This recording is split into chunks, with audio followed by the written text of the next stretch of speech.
राजधानी भोपाल के पीपलानी थाना इलाके में एफएलबी की प्रथम वर्ष की छात्रा को उसी के ही सीनियर छात्र जय सिंह द्वारा कोल्ड ड्रिंक में जहर देने का मामला सामने आया है। आपको बता दें कि भोपाल की रहने वाली एफएलबी की छात्रा को अपने ही कॉलेज की सीनियर छात्रा के द्वारा दोस्ती की, लेकिन बाद में वह इस छात्रा को परेशान करने लगा और अश्लील बातें करता था और बाद में युवक द्वारा कोल्ड ड्रिंक में जहर दिया गया। फिलहाल पीड़ित छात्रा अस्पताल में भर्ती कराया गया है।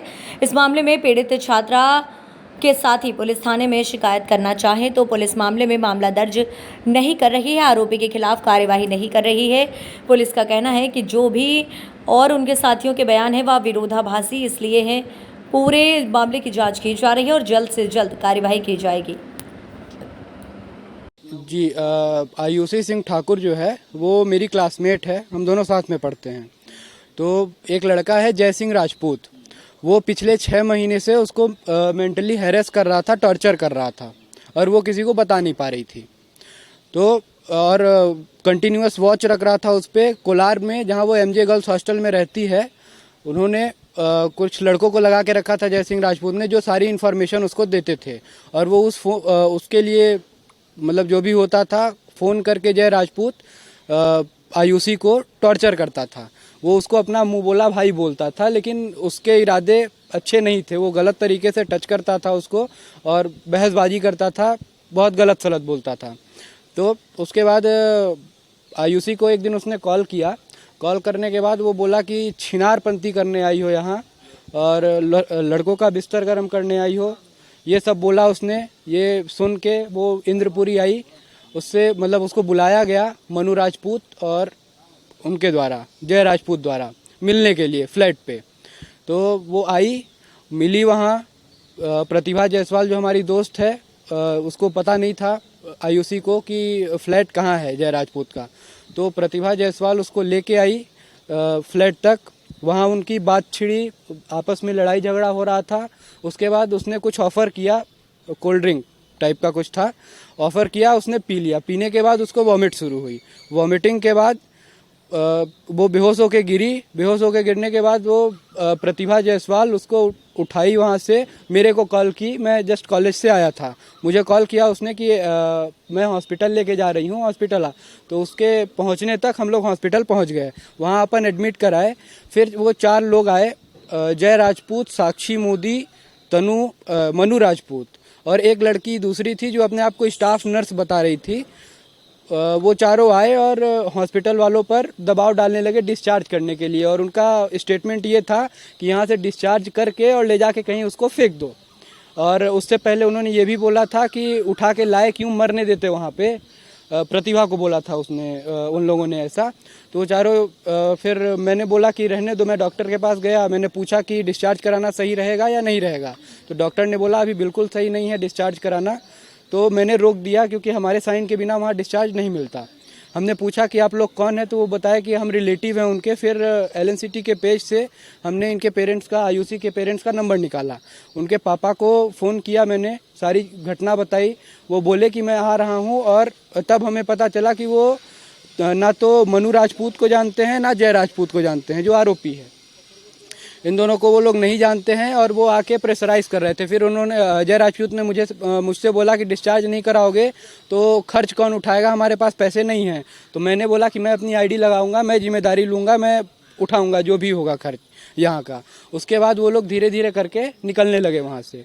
फिर यहाँ से मोहम्मद अकरम जो हेड कांस्टेबल है यहाँ, वो बयान लेने गए। तो वहाँ उन्होंने जो जो बातें बोली गई वो नहीं लिखी, मनगढ़ंत अपने से बना के लिखा है।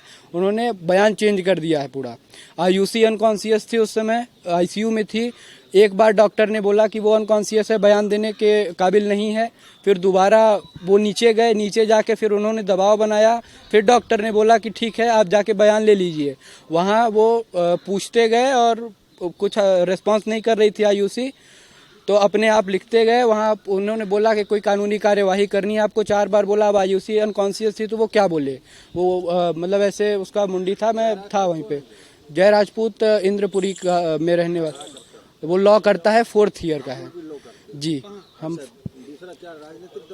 हाँ, राजनीतिक दबाव मुझे लगता है, क्योंकि कल जब हम लोग उसका DD आपकी जो साथी प्रतिभा है वो 2 बार बयान बदल चुकी है, पहले उस लड़के के पक्ष में दिया, नहीं बाद में अब जाके बदल गई, ऐसा पुलिस का कहना है। हाँ, बयान उसने बदला नहीं है, बयान बदलवाया गया है, क्योंकि उसको बार बार पुलिस द्वारा दबाव दिया जा रहा था और बातों को घुमाया जा रहा था। आपको भी बैठा लिया था? जी, मुझको 4 घंटे बैठाया था, मेरे साथ बदसलूकी की। यहाँ के जो सीएसपी हैं आदित्य तिवारी जी, मैं शिवांशु पांडे लिखता हूँ नाम। यहाँ के जो सीएसपी हैं आदित्य तिवारी जी, उनका ये बोलना था कि माधर चौथ तेरे को 20 जूता मारूंगा मैं। एक शर्मा जी हैं, उनको मैंने बोला कि मैं बीपी का पेशेंट हूँ, मुझे दवाई की ज़रूरत है। अभी रात के 9:30 बज रहे थे, तो उन्होंने बोला कि चुप रह, नहीं गाड़ पे लात मार के अंदर कर दूंगा। नहीं भाई, जो फैक्ट है वो फैक्ट है। आप तो आपका नाम बता दो। मेरा नाम शिवांशु पांडे है। उन्होंने अब शब्द बोले हैं मेरे को, बहुत ज़्यादा अब शब्द बोले हैं, जो कि मैंने रिपोर्ट में लिख के दिया है सारी चीज़ें। और अभी भी वो एफआईआर दर्ज नहीं कर रहे हैं। राजनीतिक दबाव है उधर से, उस लड़के की तरफ से। और एक बात कॉमन है कि जय राजपूत जो है वो नरसिंहपुर का है, और यहाँ के जो सीएसपी हैं वो भी नरसिंहपुर के हैं। नहीं, मैंने जो बोला ना, उन्होंने लिखा ही नहीं वो सब चीज़ें जो उनके पास नहीं है रिकॉर्डिंग, शायद रिकॉर्डिंग तो हमें सुनवाई है। हाँ, आपने जो बयान दिए, हाँ, ऑन कैमरा आपसे बयान लिए, तो पहले आपने कुछ और बोला, अभी नहीं, मैंने तो वही चीज़ बोला है जो मैंने पहले बोला है। मेरा स्टेटमेंट जो पहले था, मेरा अभी भी वही मेरा स्टेटमेंट ये था कि आयुषी सिंह ठाकुर ने मुझे फ़ोन किया कि तू जय राजपूत का घर जानती है क्या? तो मैंने बोला कि मैं घर नहीं जानती, मैं उसका सिर्फ लोकेशन जानती हूँ, मैं बता सकती हूँ क्योंकि मैं वहीं पे रहती हूँ, इंद्रपुरी में ही। तो वो आई, इंद्रपुरी आई, उसने मेरे को कॉल किया, बोलती कहाँ है? तो मैंने बोला कि तू कहाँ है, बता मुझे। तो उसने बोला मैं तड़का हाउस के पास हूँ। फिर मैंने बोला उसे कि तू रुक जा, मैं आ रही हूँ तेरे को लेने। फिर मैंने उसे कॉल किया, हम मिले, बोलती है चल। तो मैंने बोला क्या हो गया, कोई बात हो गई है क्या? तो वो जब मैं उसे लेकर गई उस लोकेशन पे, वो रोने लगी मेरे पास। मैंने बोला क्या हुआ बताओ। तो उसने बोला कि मुझे मेरे कैरेक्टर पे उंगली उठा रहा है ये जय राजपूत, मुझे उल्टा सीधा बोल रहा है कि तू यहाँ छिंडरापना करने आई है। उटपटांग गालियाँ बक रहा है, उसे टॉर्चर कर रहा था। उसकी फ्रेंड भी एक बताई, वो भी चाहते तो मैं बुलवा सकती हूँ उसे।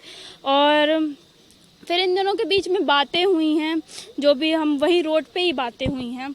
तो जब वो आया है, जय राजपूत आया है, तो मैं वहीं पे खड़ी थी। फिर वो दोनों आए हैं तो वो साइड चले गए हैं, मैं वहीं पे बैठी रह गई थी। एक बड़े पाव का दुकान है, मैं वहीं पे स्टूल पे बैठी थी उनके पास। उन लोग बात किए, मैं फ़ोन चलाने लगी थी, वो दूर जाके बात किए हैं। और मुझे नहीं पता इनके बीच में क्या बातें हुई हैं, मैंने सुना नहीं। फिर आयुषी चक्कर खा के गिर गई, वो पहले से ही बहुत ज़्यादा घबराई हुई थी। जब कुछ वो दिया था पीने ने? मैंने वो चीज़ तो नहीं देखा कि उसने क्या दिया, क्या खिलाया, पर वो घबराई हुई थी, बहुत ज़्यादा कांप रही थी। मैंने उसे देखा और वो गिर गई चक्कर खा के। 2 बार गिरी है वो, और तीसरी बार मैं उसे गई उठाई। जय ने मुझे बोला कि तुम इसे हॉस्टल ले जाओ। तो मेरे दिमाग में थोड़ा ये कि अगर भाई है तो मैं हॉस्टल, ये मुझे मेरे साथ क्यों भेज रहा है, अपने पास रखे ये। उसने बोला कि नहीं तू ले जा अपने हॉस्टल, उसको थोड़ी देर बैठा के रख और फिर तू ले जाना इसको। तो मुझे थोड़ा शक हुआ इन पे कि इनका कुछ और ही बात है। तो मैंने उसे बोला कि चल बैठते हैं थोड़ी देर। मैं स्कूटी खड़ी की वहाँ पे हॉस्टल के सामने अपने। मैंने उससे बोला तू कुछ खाई है क्या? तो उसने बोला कि सुबह से कुछ नहीं खाई हूँ। और वो बहुत ज़्यादा कांप रही थी अंदर से, उसके हाथ पैर थरथरा रहे थे बहुत ज़्यादा। फिर मैंने उससे पूछा कुछ खा ले तेरे को अगर खाना हो तो उसने बोला कि नहीं कुछ नहीं खाना है, यहाँ आसपास कोई किराना स्टोर हो तो बता दे। तो मैंने बोला किराना स्टोर तो है एक सुपर मार्केट, चलते हैं वहीं पर। तो मैं उसे लेकर गई, वहीं सामने है किराना स्टोर वो। मैं उसे लेकर गई, फिर उसने मुझसे बोला कि तू गाड़ी मोड़, मैं आ रही हूँ सामान लेके। तो मैं जैसे ही गाड़ी मोड़ के थोड़ा आगे आ गई, वो कुछ अंदर से लेके, मुझे नहीं पता वो क्या ली क्या नहीं। आई कुछ खा ही रही थी मुंह में, फिर आई मेरे पास साइड में होके, वो फिर मेरे सामने कुछ खाई। मैंने पूछा ये क्या है, तुम क्या खा रही हो? तो उसने बोला कि ब्लैक पॉइजन है। मैं फिर डर गई, बहुत ज़्यादा डरी उस टाइम पे। फिर मैंने इन भैया को मैं जानती थी, और जय राजपूत को मैंने कॉल किया 3 से 4 बार, कई बार फ़ोन किया, उसने मेरा फ़ोन नहीं उठाया। आयुषी ठाकुर के फ़ोन से मैंने फ़ोन किया, उसने भी मेरा फ़ोन, उसके फ़ोन से भी उसने फ़ोन नहीं उठाया। फिर मैं घबरा के मैं हॉस्पिटल ले आई तुरंत उसको, कुछ बिना सोचे समझे ये और मैं हॉस्पिटल लेकर आए।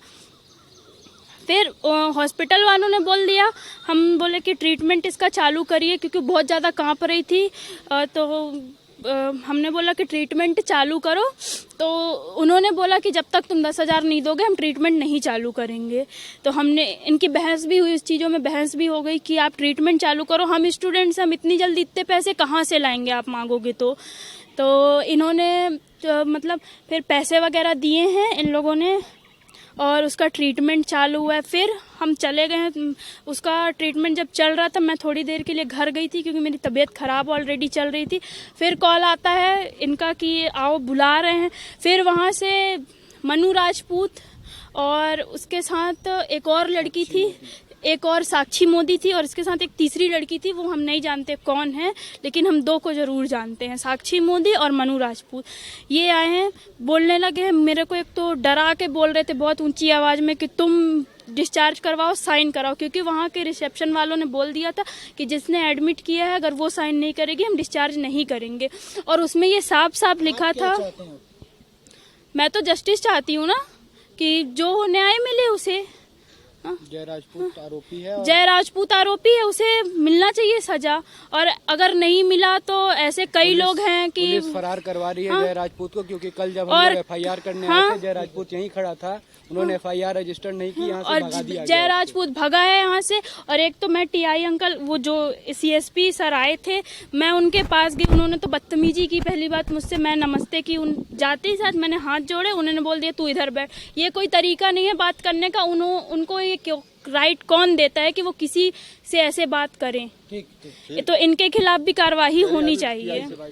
इस संबंध में अभी तक दोनों दिन अलग अलग विरोधाभासी बयान आए थे। पहले दिन कुछ और बयान थे, दूसरे दिन कुछ और बयान थे। इस संबंध में कुछ CCTV फुटेज प्राप्त है, तो इस संबंध में अभी जांच जारी है। जांच के उपरांत जो निष्कर्ष होगा उसके अनुसार कार्रवाई की जाएगी। कोई मामला दर्ज नहीं हुआ अभी संबंध में जांच कर रहे हैं और हो सकता है आज शाम तक इसमें निर्णय ले लिया जाएगा। वो जो लड़की है उसकी सहेली, उसका ये कहना है कि मैंने ऐसा कोई बयान नहीं दिया जो विरोधाभासी आप विरोधाभासी बता रहे हैं, ऐसा उसका कहना है। नहीं, इस संबंध में जो बयान हुए थे उसमें वीडियोग्राफी हुई थी, बयान की वीडियोग्राफी की गई थी। उसका ये भी कहना है कि राजपूत जी कल थाने में ही था लेकिन उसे भगा दिया गया, फरार करवा दिया गया। जय राजपूत। देखिए, अभी तो अपराध पंजीबद्ध नहीं है, ऐसा वो जो कहना है वैसा नहीं है। जब शिकायत जांच है, शिकायत जांच पर से जो भी होगी संबंध में वैधानिक कार्रवाई की जाएगी। हालत कैसी है? शायद डिस्चार्ज करा रहे हैं आज।